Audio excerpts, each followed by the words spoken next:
નમસ્કાર મિત્રો, સૂચક ઈ લર્નિંગમાં હું ધર્મેશ આપ સર્વેનું હાર્દિક સ્વાગત કરું છું.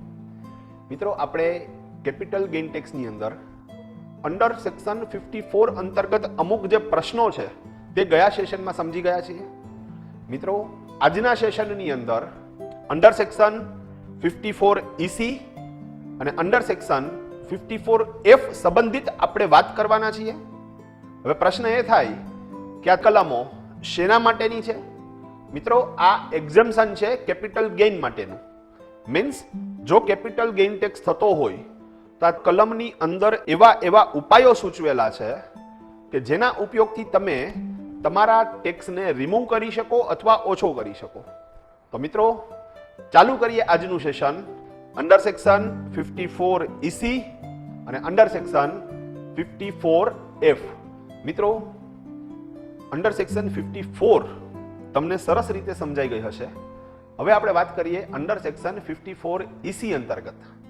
તો મિત્રો, અંડર સેક્શન 54 EC ના જે અમુક પ્રશ્નો છે તે આપણે સમજવાનો પ્રયત્ન કરીએ. તો સૌથી પહેલો પ્રશ્ન, હુ કેન ક્લેમ? મિત્રો, અંડર સેક્શન 54 EC નો બેનિફિટ કોણ લઈ શકે? Any person who sold capital assets and gain long term capital gain. મિત્રો, કોઈ પણ વ્યક્તિ, સમજજો, અંડર સેક્શન 54 માં ઇન્ડિવિજ્યુઅલ અને HUF ની ચોખવટ કરેલી હતી. અહીં એવું કીધેલું છે કે કોઈ પણ વ્યક્તિ કોઈ પણ પ્રકારની કેપિટલ અસેટ્સ વેચે. અંડર સેક્શન 54 માં રેસિડેન્શિયલ હાઉસ પ્રોપર્ટીની ચોખવટ હતી. અહીં કહેવામાં આવ્યું છે કોઈ પણ પ્રકારની કેપિટલ અસેટ્સ વેચવામાં આવે અને લોંગ ટર્મ કેપિટલ ગેઇન કરવામાં આવે તો એવા કેસમાં અંડર સેક્શન 54 EC નો બેનિફિટ લઈ શકાય. ક્લિયર મિત્રો? Next question, eligible assets. મિત્રો, કયા કયા પ્રકારની મિલકતો વેચવાથી તમને જે ગેઇન થતો હોય તેની સામે તમે આ સેક્શનનો બેનિફિટ લઈ શકો છો? તો એની કાઇન્ડ ઓફ એસેટ્સ. મિત્રો, તમારી રેસિડેન્શિયલ હાઉસ પ્રોપર્ટીનું વેચાણ થતું હોય તો પણ તમે આ સેક્શનનો બેનિફિટ લઈ શકો. સાથે સાથે પ્લોટ છે, કોમર્શિયલ પ્રોપર્ટીઝ છે, શેર છે, મ્યુચ્યુઅલ ફંડ છે, બોન્ડ્સ છે, કોઈ પણ પ્રકારની તમે કેપિટલ અસેટ્સનું વેચાણ કરો અને લોંગ ટર્મ કેપિટલ ગેઇન મેળવો તો તમે મિત્રો અંડર સેક્શન 54 EC નો બેનિફિટ મેળવી શકો છો. Next question, minimum holding periods. મિત્રો, અહીં મિનિમમ હોલ્ડિંગ પીરિયડ્સ 3 વર્ષનો હોય છે. મતલબ તમારી પાસે જે કેપિટલ અસેટ્સ છે તે તમે 3 વર્ષ સુધી હોલ્ડ કરી રાખી હોય અને પછી તમે એ કેપિટલ અસેટ્સનું વેચાણ કરતા હોય તો જ તમે અંડર સેક્શન 54 EC નો બેનિફિટ મેળવી શકો છો. ક્લિયર મિત્રો? નેક્સ્ટ ક્વેશ્ચન ઉપર આપણે જઈએ. મિત્રો, સેક્શન 54 EC નો બેનિફિટ કેવી રીતે લઈ શકાય? બહુ અગત્યનો પ્રશ્ન કે હવે અમારે સેક્શન 54 EC નો બેનિફિટ તો લેવો છે પણ લઈ કેવી રીતે શકાય તો સમજાવો. તો મિત્રો, અહીં તમે સ્પેસિફાઈડ બોન્ડમાં જો તમારા કેપિટલ ગેઇનનું ઇન્વેસ્ટમેન્ટ કરો છો તો એવા કેસની અંદર તમે અંડર સેક્શન 54 EC ના એક્ઝમ્પશનનો બેનિફિટ લઈ શકો છો. Specified bonds. મિત્રો, અહીં જે સ્પેસિફાઈડ બોન્ડ્સ છે એના માટે એક ટાઈમ લિમિટ પણ નક્કી કરી દેવામાં આવી કે આ સ્પેસિફાઈડ બોન્ડ 5 વર્ષના લોકિન પીરિયડમાં હોવા જોઈએ. તો હવે 2 પ્રકારના બોન્ડ્સ હું તમને કહું છું કે જેની અંદર તમે ઇન્વેસ્ટ કરશો તો તમે જો 5 વર્ષથી વધારે સમયના લોકિન પીરિયડ વાળા બોન્ડ્સ હશે તો અંડર સેક્શન 54 EC નો બેનિફિટ લઈ શકો છો. તો 2 બોન્ડ્સમાં એક બોન્ડ્સ છે NHAI એટલે કે નેશનલ હાઈવે ઓથોરિટીઝ ઓફ ઇન્ડિયાના બોન્ડ્સ અને બીજા છે REC means rural electrification corporation bonds. મિત્રો, તમે NHAI ના બોન્ડ્સ 5 વર્ષના લોકિન પીરિયડના અથવા REC ના 5 વર્ષના લોકિન પીરિયડ વાળા બોન્ડ્સમાં ઇન્વેસ્ટ કરો છો તો એવા કેસની અંદર કોઈ પણ પ્રકારનો કેપિટલ ગેઇન ટેક્સ તમે જે મિલકત વેચેલી હશે તેના ઉપર લાગશે નહીં. સમજાય છે? માની લો કે મિત્રો તમે કોઈ એક કોમર્શિયલ પ્લોટનું વેચાણ કરો છો 1 કરોડ રૂપિયાનું, હવે જેની અંદર તમને 50 લાખ રૂપિયાનો લોંગ ટર્મ કેપિટલ ગેઇન થાય છે, તો મિત્રો તમે એ 50 લાખ રૂપિયાનું રોકાણ NHAI ના બોન્ડ્સમાં અથવા REC ના બોન્ડ્સમાં કરી નાખો, તો એવા કેસમાં તમે જે ગેઇન કરેલો હશે તેના ઉપર તમારે કોઈ પણ પ્રકારનો કેપિટલ ગેઇન ટેક્સ ભરવાનો થશે નહીં. મિત્રો બીજી એક ખાસ મહત્વની વાત, તમે NHAI ના અને REC ના અમુક એવા પણ બોન્ડ આવે કે જેનો લોકિન પીરિયડ 5 વર્ષ કરતા ઓછો હોય, તો જો તમે એ જ ઓર્ગેનાઇઝેશનના બોન્ડ્સ લીધેલા હોય પણ લોકિન પીરિયડ 5 વર્ષ કરતા ઓછો હશે, તો એવા કેસની અંદર તમને અંડર સેક્શન 54 EC નો બેનિફિટ મળતો નથી. ક્લિયર મિત્રો? મિત્રો નેક્સ્ટ ક્વેશ્ચન ઉપર આપણે જઈએ. તમારે આ રોકાણ કરવાની ટાઈમ લિમિટ કેટલી છે? તો મિત્રો તમારે 6 મહિનાની અંદર આ બોન્ડ્સ પરચેઝ કરી લેવાના થશે. સમજજો, તમે કોઈ કેપિટલ અસેટ્સનું વેચાણ કરો, એના નાણાં તમારી પાસે આવે, વિધિન 6 મંથ તમારે આ બોન્ડમાં ઇન્વેસ્ટમેન્ટ કરી દેવાનું, તો તમને કેપિટલ ગેઇન ટેક્સ ભરવાનો નહીં થાય અને અંડર સેક્શન 54 EC નો બેનિફિટ મળશે. ક્લિયર? મિત્રો અહીં અમુક કન્ડિશન છે અને કન્ડિશન પણ આપણે સમજવી પડશે.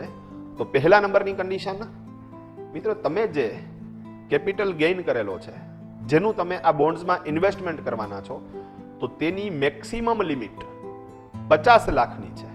મતલબ માની લો કે તમે 1 કરોડ રૂપિયાની કોઈ પ્રોપર્ટી વેચેલી છે, કોમર્શિયલ પ્રોપર્ટી, અને જેની અંદર તમને 50 લાખ રૂપિયાનો કેપિટલ ગેઇન થાય છે, તો મિત્રો તમે એ 50 લાખનો કેપિટલ ગેઇન છે એ રકમ આ બોન્ડ્સમાં ઇન્વેસ્ટ કરી આપો, તો એવા કેસની અંદર તમારે હવે કોઈ પણ પ્રકારનો કેપિટલ ગેઇન ટેક્સ ભરવાનો નહીં થાય. પણ માની લો કે તમે મિત્રો કોઈ પ્રોપર્ટી, કોમર્શિયલ પ્રોપર્ટી હોય, એનું વેચાણ કરો છો, એની અંદર તમને ફોર એક્ઝામ્પલ 2 કરોડ રૂપિયા મળે છે અને જેની અંદર 80 લાખ રૂપિયાનો તમને કેપિટલ ગેઇન થાય છે, તો મિત્રો અહીં તમે આ બોન્ડ્સની અંદર મેક્સિમમ 50 લાખ જ રોકી શકો છો. તમે વધારે રકમ રોકો તો એનો કોઈ પ્રોબ્લેમ નથી, પણ તમને અંડર સેક્શન 54 EC માં જે એક્ઝેમ્પશન છે એ 50 લાખ સુધીનું જ મળશે. બાકીની જે 30 લાખની રકમ હોય તેના ઉપર તમારે કેપિટલ ગેઇન ટેક્સ ભરવો પડશે. ક્લિયર મિત્રો? નેક્સ્ટ કન્ડિશનની વાત કરીએ મિત્રો આપણે. મિત્રો આ સેક્શનનો બેનિફિટ લેવા માટે તમારે CGA એટલે કે કેપિટલ ગેઇન એકાઉન્ટ ઓપન કરાવવાની જરૂરિયાત નથી. મિત્રો તમે આજે બોન્ડ્સમાં રોકાણ કરશો તો એની અંદર તમને ઓલમોસ્ટ 5-5.5% જેવું વ્યાજ મળવાપાત્ર હોય છે, અને એ પણ જે વ્યાજની રકમ હોય એ રકમ જે વર્ષમાં તમને એ વ્યાજ મળે છે એ વર્ષ માટે ટેક્સેબલ ગણાય છે. એટલે એનો મતલબ એવો થાય કે ઇન્વેસ્ટમેન્ટના રિટર્ન પોઈન્ટ ઓફ વ્યૂથી તમારા માટે અહીં બહુ મિનિમમ રિટર્ન મળે છે, રેટ ઓફ ઇન્ટરેસ્ટ મળે છે. પણ મિત્રો છતાં પણ કેપિટલ ગેઇન ટેક્સ બચાવવા માટે આ એક સરસ મજાની કલમ છે, અને સૌથી મહત્વનો બેનિફિટ એ છે કે આ કલમનો ઉપયોગ તમે કોઈ પણ પ્રકારની કેપિટલ અસેટ્સ વેચાણ કરી અને મેળવેલા કેપિટલ ગેઇન માટે કરી શકો છો. ક્લિયર? તો મિત્રો અંડર સેક્શન 54 અને અંડર સેક્શન 54 EC તમને ક્લિયર થઈ ગયા હશે. લાસ્ટ અંડર સેક્શન 54F આપણે સમજવાની છે. મિત્રો અંડર સેક્શન 54F આપણે સમજવા જઈ રહ્યા છીએ. તો સૌથી પહેલો પ્રશ્ન, who can claim? આ સેક્શનનો બેનિફિટ કોણ લઈ શકે? મિત્રો individual HUF under section 54F નો બેનિફિટ લઈ શકે છે. ચોખવટ કરવામાં આવી છે કે ઇન્ડિવિજ્યુઅલ અને HUF માટે જ આ બેનિફિટ અવેલેબલ છે, બીજા કોઈ માટે આ બેનિફિટ્સ અવેલેબલ નથી. ક્લિયર? નેક્સ્ટ ક્વેશ્ચન લઈ લઈએ. એલિજિબલ અસેટ્સ, મિત્રો કઈ પ્રકારની મિલકત વેચવામાં આવે કે જેની અંદર તમે અંડર સેક્શન 54F નો બેનિફિટ લઈ શકો? તો any capital assets other than house property like share, bonds, mutual fund, commercial property, plot etcetera. મિત્રો ખાસ મગજમાં રાખજો, કોઈ પણ પ્રકારની તમે કેપિટલ અસેટ્સનું વેચાણ કરો છો હાઉસ પ્રોપર્ટીને બાદ કરીને. તો એવા કેસની અંદર તમે અંડર સેક્શન 54F નો બેનિફિટ લઈ શકો છો. ક્લિયર મિત્રો? આગળ વધીએ આપણે. તો મિત્રો અહીં સ્પેશિયલ રૂલ્સ છે. એમાં સૌથી પહેલા નંબર ઉપરનો rules, shall not hold more than one house property. મિત્રો અંડર સેક્શન 54F નો જે વ્યક્તિ બેનિફિટ લેવા માંગતો હોય તે વ્યક્તિ પાસે એક કરતા વધારે રેસિડેન્શિયલ હાઉસ પ્રોપર્ટી ના હોવી જોઈએ. એટલે જે વ્યક્તિ પાસે એક કરતા વધારે રેસિડેન્શિયલ હાઉસ પ્રોપર્ટી હશે તેને આ સેક્શનનો બેનિફિટ નહીં મળે. એનો મતલબ એવો થાય મિત્રો કે માની લો કે તમે તમારા ફેમિલીની અંદર કોઈ એક મકાન પરચેસ કરો છો. હવે તમારી પાસે ઓલરેડી એક મકાન છે જ અને એ મકાન તમારા ફાધરના નામે છે. તો મિત્રો અહીં ભવિષ્યની અંદર તમે જ્યારે મકાનનું વેચાણ કરો અને જો તમારે આ સેક્શનનો બેનિફિટ લેવો હોય તો હવે તમારે આ નવું જે મકાન છે એ ફાધરના નામે નથી લેવાનું. તમે ઘરના બીજા મેમ્બર્સના નામે આ મકાન લ્યો. તો મિત્રો હવે માની લો કે તમારા મધરના નામે કોઈ પ્રોપર્ટી નથી, તો સજેસ્ટેડ કે તમે તમારા મધરના નામે મકાન લ્યો. તો આવા કેસની અંદર ઘરમાં ભલે બે પ્રોપર્ટી થાય પણ એક પ્રોપર્ટી ફાધરના નામે છે, બીજી પ્રોપર્ટી મધરના નામે છે. પર્ટિક્યુલર વ્યક્તિ પાસે રેસિડેન્શિયલ પ્રોપર્ટી એક જ છે અને તેથી તમે અંડર સેક્શન 54F નો બેનિફિટ મેળવી શકો છો. ક્લિયર મિત્રો? મિત્રો જ્યારે પણ તમને તમારા કોઈ ક્લાયન્ટ દ્વારા સજેશન પૂછવામાં આવે કે ભાઈ મકાન પરચેસ કરવું છે તો કોના નામે લેવું, તો તેની અંદર આ વિકલ્પ પણ તમારે સમજવો જોઈએ અને તેને સમજાવવો જોઈએ. માની લો કે એક મકાન એમના ફાધરના નામે છે તો બીજું મકાન તે પોતાના નામે પરચેસ કરે. ભવિષ્યમાં ત્રીજું મકાન લેવાનું થાય તો એમના વાઇફના નામે પરચેસ કરે. તો ઇન્ડિવિજ્યુઅલ એક વ્યક્તિ પાસે એક મકાન હશે તો ભવિષ્યની અંદર જ્યારે પણ કોઈ મકાનનું વેચાણ કરવામાં આવશે ત્યારે કેપિટલ ગેઇન ટેક્સ એક્ઝમ્પશનના બેનિફિટ્સ તમે મેળવી શકો છો. ક્લિયર મિત્રો? મિત્રો નેક્સ્ટ પ્રશ્ન ઉપર જઈએ. તો અંડર સેક્શન 54F નો બેનિફિટ કઈ રીતે લઈ શકાય? મૂળ વાત કે ભાઈ હાલો અમારે અંડર સેક્શન 54F નો બેનિફિટ લેવો છે તો એ કઈ રીતે લઈ શકાશે? મિત્રો જો તમારે આ બેનિફિટ લેવો છે તો એવા કેસમાં તમારે અંડર સેક્શન 54 ની જેમ જ સામે રેસિડેન્શિયલ હાઉસ પ્રોપર્ટી પરચેઝ કરવાની થશે. ક્લિયર છે મિત્રો?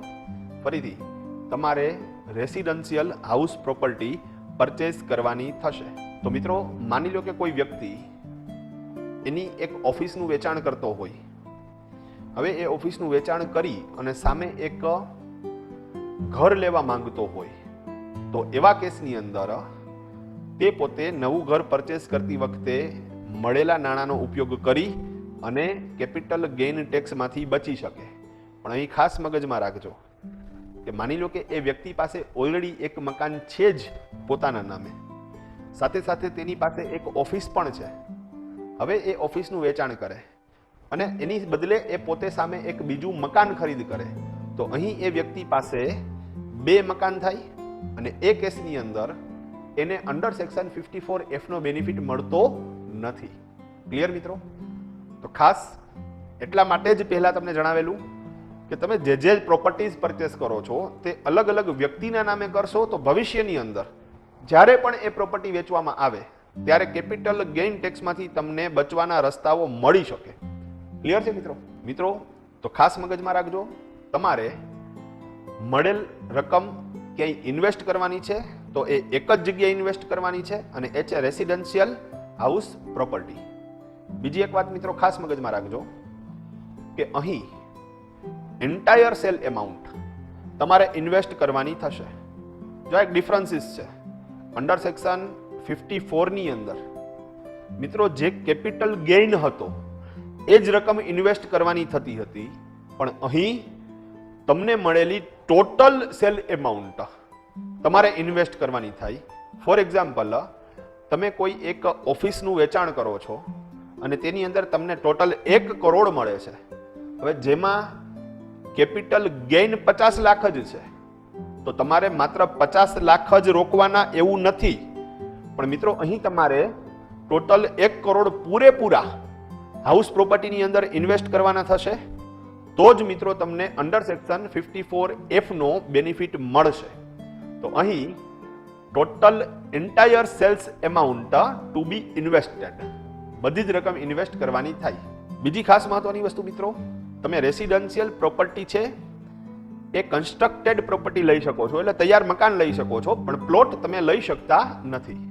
મિત્રો ટાઈમ લિમિટ આપણે સમજી લઈએ તો જેમ 54 ની અંદર ટાઈમ લિમિટ હતી એ જ વસ્તુ અહીં લાગુ પડશે. એકો દૂડી તીડી મીન્સ તમે કોઈ અસેટ્સ વેચાણ કરો એના અગાઉના 1 વર્ષની અંદર જો તમે પ્રોપર્ટી પરચેસ કરી લીધી હશે તો પણ તમે એનો લાભ લઈ શકો છો. અધરવાઇઝ તમારે પ્રોપર્ટીનું વેચાણ થાય એના 2 વર્ષની અંદર નવી પ્રોપર્ટી પરચેસ કરી લેવાની થશે. અને માની લો કે નવી પ્રોપર્ટી તમને તૈયાર નથી મળતી અને તમારે કન્સ્ટ્રક્ટ કરવાની ગણતરી હોય તો એવા કેસમાં મિત્રો તમારે 3 વર્ષની અંદર નવી પ્રોપર્ટીનું કન્સ્ટ્રક્શન થઈ જવું જોઈએ. ક્લિયર? તો મિત્રો ખાસ યાદ રાખજો, કાં તો 1 વર્ષ અગાઉ, કાં તો 2 વર્ષની અંદર તૈયાર મકાન, અથવા 3 વર્ષની અંદર કન્સ્ટ્રક્શન. મિત્રો અહીં પણ અમુક કન્ડિશન છે. કન્ડિશનની અંદર સૌથી પહેલા નંબરની કન્ડિશન, તમે જે પ્રોપર્ટી પરચેસ કરેલી હોય નવી તે 3 વર્ષના લોકિન પીરિયડ માટે જ કરેલી છે તેમ જ માનવું.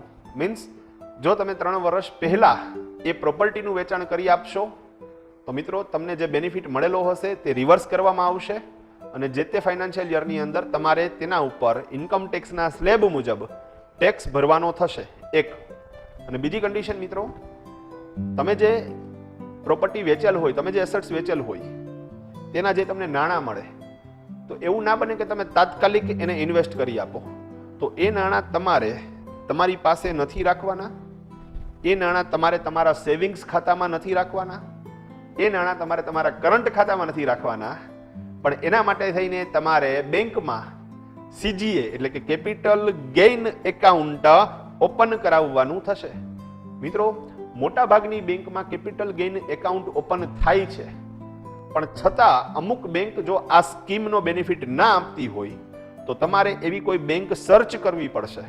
નોર્મલી મોસ્ટ ઓફ બધી જ નેશનલાઇઝ બેંકમાં આ બેનિફિટ્સ મળે છે, પણ તમારે ખાસ કેપિટલ ગેઇન એકાઉન્ટ ઓપન કરાવવાનું છે અને એની અંદર જ આ નાણાં તમારે રાખવાના થશે. તો મિત્રો તમે જે ગેઇન કરેલો હોય તે ગેઇનને તમે કોઈ જગ્યાએ ઇન્વેસ્ટ કરો છો તો એવા કેસમાં કેપિટલ ગેઇન ટેક્સ કેવી રીતે બચી શકે તે સંદર્ભે આપણે આજના સેશનમાં ડિસ્કસ કરેલું છે. તો મિત્રો આ સેશન તમને સરસ રીતે સમજાઈ ગયું હશે. આવતા સેશનમાં નવી વાત સાથે આપણે આવીશું. ત્યાં સુધી મને રજા આપો. જય ભારત, જય હિન્દ.